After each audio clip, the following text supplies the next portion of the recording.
السلام علیکم ورحمۃ اللہ وبرکاتہ۔ الحمد للہ علی نعمه الظاہرة والباطنة قدیما وحدیثا، والصلاة والسلام على رسوله محمد صلی اللہ علیہ وسلم وآلہ وصحبہ الذین ساروا فی نصرة دینہ سیرا حثیثا، وعلى أتباعهم الذین ورثوا علمهم العلماء ورثة الأنبياء، اللهم صل على محمد وعلى آل محمد كما صليت على إبراهيم وعلى آل إبراهيم إنك حميد مجيد، اللهم بارك على محمد وعلى آل محمد كما باركت على إبراهيم وعلى آل إبراهيم إنك حميد مجيد،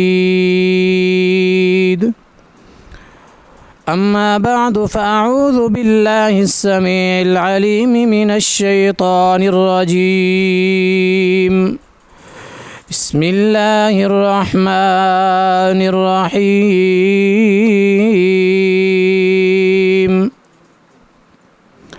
يا أيها الذين آمنوا اتقوا الله وكونوا مع الصادقين۔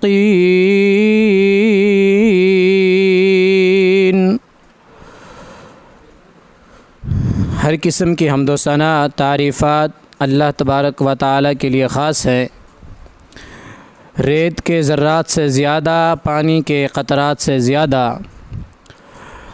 جتنی تعریفات کی جائیں، وَلَوْ أَنَّ مَا فِي الْأَرْضِ مِنْ شَجَرَةٍ أَقْلَامٍ وَالْبَحْرُ يَمُدُّهُ مِنْ بَعْدِهِ سَبْعَةُ أَبْحُرٍ مَا نَفِدَتْ كَلِمَاتُ اللَّهِ، 7 سمندروں کو سیاہی بنا دیا جائے اور 7 سمندر اور ملا دیے جائیں، دنیا کائنات میں سب درختوں کے قلم بنا کر اللہ تبارک و تعالی کی تعریف لکھنا شروع کر دیں، سمندروں کی سیاہیاں ختم ہو سکتی ہیں، درختوں کی کلمیں ختم ہو سکتی ہیں، رب تبارک و تعالی کی تعریف مکمل نہیں کر سکتے۔ کروڑوں درود و سلام احمد مجتبی محمد مصطفیٰ صلی اللہ علیہ وسلم کی ذات گرامی پر، کہ جنہوں نے شرک و بدعات کے اندھیروں سے نکال کر ہمیں دین اسلام کی سمجھ عطا فرمائی۔ اللہ تبارک و تعالی فرماتے ہیں، یا ایھا الذین آمنوا اتقوا اللہ، اے وہ لوگو جو ایمان لائے ہو، اپنے آپ کو متقی ایمان والا سمجھتے ہو، مومن سمجھتے ہو، اتقوا اللہ، اللہ سے ڈر جاؤ، تقوی اختیار کرو، پرہیزگاری اختیار کرو۔ دوسرا کام یہ یوں سمجھ لیں کہ متقی کی پہلی صفت اللہ سے ڈرنا اور تقوی اختیار کرنا ہے، اور دوسری اس کی صفت ہے وَكُونُوا مَعَ الصَّادِقِينَ، اللہ فرماتے ہیں سچے لوگوں میں سے ہو جاؤ، سچ بولا کرو، سچ کو اپنی زندگی کا معمول بناؤ۔ یہ زبان جس کے متعلق اللہ تبارک و تعالی فرماتے ہیں ما یلفظ من قول الا لدیہ رقیب عتید، کہ انسان جو بھی بات اپنے منہ سے نکالتا ہے وہ اس کی لکھی جاتی ہے۔ یہی زبان ہے کہ جس کی وجہ سے انسان جنت کے کنارے پہنچا ہوا اپنی زبان سے کوئی ایسا کلمہ ادا کر بیٹھتا ہے کہ وہ جنت سے نکال کر جہنم کا ایندھن بن جاتا ہے، اور یہی زبان ہے کہ انسان جہنم کے کنارے پہنچا ہے، اپنی زبان سے ایسے کلمات نکالے یا ایسا عمل کیا جو اللہ کو اتنا پسند آیا، رب نے جہنم سے اسے دوری اختیار دے کر جنت عطا فرما دی۔ آج معاشرے میں جس چیز کی ضرورت ہے وہ سب سے زیادہ اسی بات کی ضرورت ہے کہ اپنی زبانوں کی حفاظت کریں۔ نبی کریم صلی اللہ علیہ وسلم نے فرمایا، صحیح بخاری کی حدیث ہے، علیکم بالصدق فإن الصدق یہدی الی البر وإن البر یہدی الی الجنہ۔ فرمایا سچائی کو لازم اپناؤ، سچائی کو اپنی زندگی کا معمول بناؤ۔ اللہ کے نبی وجہ فرمایا فإن الصدق یہدی الی البر، سچائی انسان کو نیکی کی طرف رہنمائی دلاتی ہے، نیکی کی طرف لے کے جاتی ہے۔ وَإِنَّ الْبِرَّ يَهْدِي إِلَى الْجَنَّةِ، اور نیکی انسان کو جنت کی طرف لے کے جاتی ہے۔ وَمَا يَزَالُ الرَّجُلُ يَصْدُقُ وَيَتَحَرَّى الصِّدْقَ حَتَّى يُكْتَبَ عِندَ اللَّهِ صِدِّيقًا، جو انسان سچ بولنے کی کوشش کرتا ہے، ہر وقت سچ بولتا ہے، اس کی کوشش ہوتی ہے کہ میں سچ ہی بولوں، میری زبان سے جھوٹ نہ نکلے، حتیٰ یکتب عند اللہ صدیقا، ایسا بندہ اللہ کے ہاں سچا لکھ دیا جاتا ہے۔ کتنی بڑی بات ہے۔ ایک انسان کو گھر میں ماں باپ کہتے ہیں کہ یارو میرے سارے بچے اچھے ہیں، پر یہ میرا بچہ مجھے سب سے زیادہ پیارا ہے کیونکہ یہ سچ بولتا ہے۔ اسے کتنی خوشی محسوس ہوتی ہے کہ میرے والدین نے میرے متعلق کہا کہ یہ بچہ سب سے زیادہ اچھا سچ بولتا ہے۔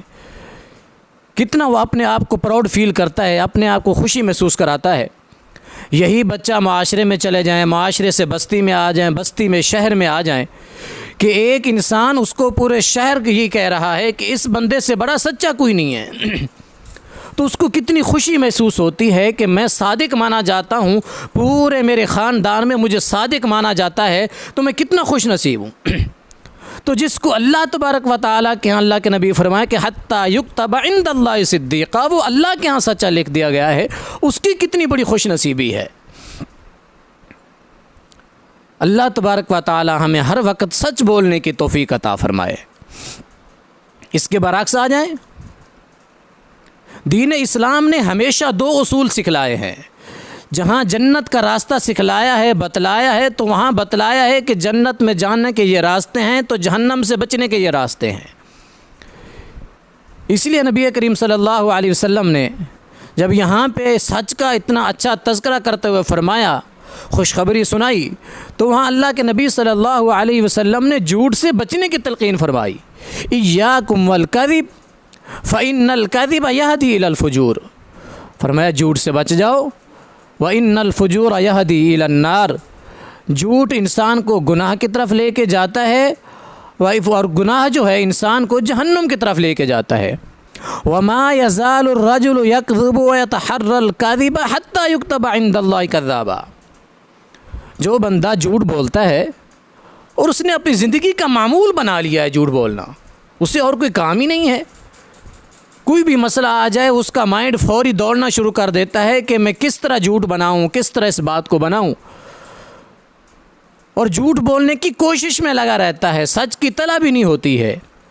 حتیٰ یکتب عند اللہ کذابا، وہ اللہ تبارک و تعالیٰ کے ہاں جھوٹا لکھ دیا جاتا ہے۔ ہم مجھے بتلائیں کہ اس انسان سے بڑا بدبخت کون ہو سکتا ہے جو اللہ کے ہاں، اللہ کے رجسٹر میں جھوٹا لکھ دیا جائے۔ اب اس بات کو پھر اسی طرف میں لے کے آتا ہوں کہ جسے گھر کے اندر جھوٹا مانا جائے، جسے بس معاشرے کے اندر جھوٹا مانا جائے، جسے خاندان کے اندر جھوٹا مانا جائے، مجھے بتلائیں وہ اپنی بستی میں رہنے کے لائق ہے وہ بستی وہ شہر چھوڑ دیتا ہے کہ یہاں میری صداقت تو کیا، میری جو میں جھوٹ بولتا ہوں مجھے کذاب کہا جاتا ہے، وہ بستی چھوڑ دیتا ہے۔ لیکن جو اللہ تبارک و تعالیٰ کے ہاں جھوٹا لکھ دیا جائے پھر اس کا کیا بنے گا؟ اس لیے اپنی زبانوں کی حفاظت کریں، اپنی زبان کو کنٹرول میں رکھ کے بات کریں۔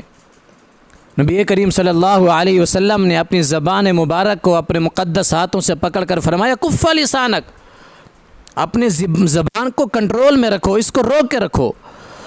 صحابی رسول نے پوچھا اللہ کے نبی اس زبان کی وجہ سے پکڑ ہوگی؟ اللہ کے نبی صلی اللہ علیہ وسلم نے اس وقت کا جو عربی کا جملہ ہوتا تھا بولا جاتا تھا، فرمایا تیری ماں تجھے گم پائے، ہاں اس زبان کی وجہ سے انسان جہنم میں اوندے منہ گرائے جائیں گے۔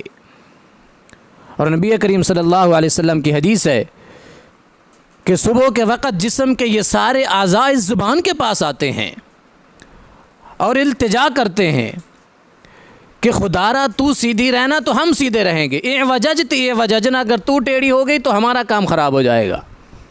اب انسان کسی سے گفتگو کر رہا ہے، اس نے کے منہ سے گالی نکل گئی ہے، اب گالی اس نے نکالی ہے، نکلی زبان سے ہے، مار جسم کھا رہا ہے، یہ قصور کس کا ہے؟ اس نے چغلی بولی ہے، بدخوری کی ہے، اس نے کسی کے اوپر الزام لگایا ہے، یہ دنیا کے اندر سارے کام زبان سے ہو رہے ہیں جس کا انجام جہنم میں جسم بھوگے گا، یہ جسم کو بھگتنا پڑے گا۔ تو اپنی زبان کو اپنی حفاظت میں رکھیں، اس کو کنٹرول میں رکھیں، اس کو استعمال کرنے سے پہلے سوچیں کہ میں لفظ کیا استعمال کر رہا ہوں، بجائے کہ ہماری زبان پہ ہر وقت جھوٹ، ہماری زبان پہ ہر وقت جو ہے کسی کے بارے میں بدگمانی اور الزام لگانا، اس طریقے سے ہماری زبان چلتی ہو۔ اپنی زبان کو ذکر اللہ سے تر رکھیں۔ آخری حدیث سنا کے میں اپنی بات کو اختصار کی طرف لے کے چلتا ہوں۔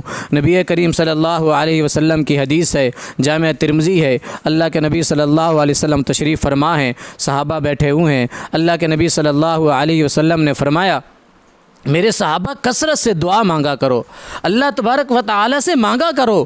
دنیا سے مانگنے میں ہم دنیا کے پیچھے بڑے بھاگتے ہیں، اس سے مانگ لوں، اس سے لے لوں، اس سے لے لوں، اللہ سے مانگنے میں ہمیں شرم آتی ہے۔ نبی کریم صلی اللہ علیہ وسلم نے فرمایا دعائیں مانگا کرو اللہ تبارک و تعالی سے۔ صحابی رسول ہیں، ابی بن کعب نام ہے، جامع ترمذی کی حدیث ہے، کہنے لگے اللہ کے نبی ایک مشورہ کرنا تھا آپ سے۔ اللہ کے نبی نے فرمایا پوچھو ابی کیا بات ہے؟ اللہ کے نبی میں دعا مانگوں، دعا مانگتے ہوئے میں 3 حصے دعا مانگوں، اللہ کے نبی اس زبان سے ایک حصہ میں درود شریف کے لیے رکھ دوں تو کیا یہ ٹھیک ہے؟ یعنی 4 منٹ اگر میری دعا کے ہیں تو میں 3 منٹ اپنے لیے دعا مانگوں اور 1 منٹ آپ پر درود پڑھوں۔ حدیث سماعت فرمائیے، اللہ کے نبی صلی اللہ علیہ وسلم نے فرمایا ما شئتا، مرضی تیری ہے، مجھ سے مشورہ مانگ رہے ہو، فَإِن زِدْتَ فَهُوَ خَيْرُ اللَّهِ، بھائی اگر درود شریف زیادہ کر لے تمہارے لیے فائدہ ہے۔ اچھا اللہ کے نبی ایک کام کرتا ہوں، آدھی دعا مانگ لیتا ہوں، آدھا آپ پر درود شریف پڑھ لیتا ہوں، 2 منٹ دعا اور 2 منٹ درود شریف۔ اللہ کے نبی صلی اللہ علیہ وسلم نے فرمایا ما شئتا، بھائی مرضی تمہاری ہے، مجھ محمد الرسول اللہ صلی اللہ علیہ وسلم سے مشورہ کرنا چاہتے ہو، پوچھ رہے ہو، فَإِن زِدْتَ فَهُوَ خَيْرُ اللَّهِ، بھائی درود شریف اور بڑھا لو تمہارا فائدہ ہے۔ اس چیز کے متعلق ہم گفتگو کر رہے ہیں، زبان کے متعلق۔ اس زبان کو اچھے اذکار کی طرف لگائیے بجائے جھوٹ اور غیبت کی طرف لگانے کے۔ اللہ کے نبی نے فرمایا بھائی سودا جو ہے یہ منافع کا ہے، نقصان کا نہیں ہے، دعا مانگا کرو، زیادہ درود شریف پڑھو۔ اچھا اللہ کے نبی چلو 3 منٹ میں آپ پر درود شریف پڑھوں اور 1 منٹ یعنی 3 حصے میں آپ پر درود شریف پڑھوں اور 1 حصہ میں اپنے لیے دعا کے لیے چھوڑ دوں، میں نے اپنے لیے بھی تو کچھ مانگنا ہے نا۔ اللہ اکبر۔ اللہ کے نبی صلی اللہ علیہ وسلم نے فرمایا ما شئتا، مرضی آپ کی ہے، فَإِن زِدْتَ فَهُوَ خَيْرُ اللَّهِ، بھائی اگر اور درود شریف بڑھا لے تو تمہارے لیے فائدہ ہے۔ اللہ اکبر، اللہ اکبر۔ آج ہم ہاتھ اٹھاتے ہیں ڈائریکٹ شروع ہو جاتے ہیں، یا اللہ مکان بھی چاہیے، اولاد بھی چاہیے، یہ نہیں ہے وہ نہیں ہے، رونا دھونا شروع کر دیتے ہیں۔ نبی کریم صلی اللہ علیہ وسلم نے فرمایا جس دعا کے شروع میں سورہ فاتحہ اور درود شریف ہو وہ دعا رد نہیں ہوتی، قبول ہوتی ہے۔ بہرحال اللہ کے نبی صلی اللہ علیہ وسلم نے فرمایا او بھائی اور درود شریف بڑھا دے۔ مسکرا کے کہنے لگے اللہ کے نبی پھر میں پوری دعا میں آپ پر درود ہی پڑھتا رہتا ہوں، پھر کچھ اور مانگتا ہی نہیں ہوں، میں درود شریف پڑھتا رہوں گا آپ پر۔ حدیث کے اگلے الفاظ نوٹ فرمائیے، اللہ کے نبی صلی اللہ علیہ وسلم نے فرمایا اذن تکفی ہمک ویغفر لک ذنبک، او بھائی اگر تو ایسا کر لے کہ اپنی پوری دعا میرے اوپر درود شریف پڑھنے پہ لگا دے، اذن تکفی ہمک ویغفر لک ذنبک، اللہ تیری زندگی کے سارے دکھ درد ختم کر دے گا، تیرے سارے گناہ معاف فرما دے گا۔ سبحان اللہ سبحان اللہ، کتنی پیاری بات سمجھ آئی ہے۔ تو اپنی زبان کو استغفار کی طرف لگائیے۔ نبی کریم صلی اللہ علیہ وسلم نے فرمایا میں دن میں 100 مرتبہ استغفار کرتا ہوں۔ تو اپنی زبان کو سچائی کی طرف، اذکار کی طرف مشغول رکھیے۔ جب ہماری زبان اذکار کی طرف مشغول ہوگی، مصروف ہوگی، خاتمہ بالخیر اللہ تبارک و تعالی نصیب فرمائیں گے۔ اللہ تبارک و تعالی سے دعا ہے اللہ تبارک و تعالی ہمیں جب تک زندہ رکھے دین اسلام پہ زندگی گزارنے کی توفیق عطا فرمائے، اور اللہ ہمیں ہر وقت سچ بولنے کی توفیق عطا فرمائے، تاکہ اللہ کے ہاں ہمارا نام صدیقین میں لکھا جائے۔ اللہ تبارک و تعالی ہمیں جھوٹ جیسی بیماری سے بچنے کی توفیق عطا فرمائے، چغلی جیسی بیماری سے اللہ بچنے کی توفیق عطا فرمائے، زبان سے ہونے والے ہر وہ اعمال جس پہ گرفت ہو انسان کی، اللہ ہمیں اس سے بچنے کی توفیق عطا فرمائے۔ واقول قولی ھذا استغفر اللہ لی ولکم ولسائر المسلمین۔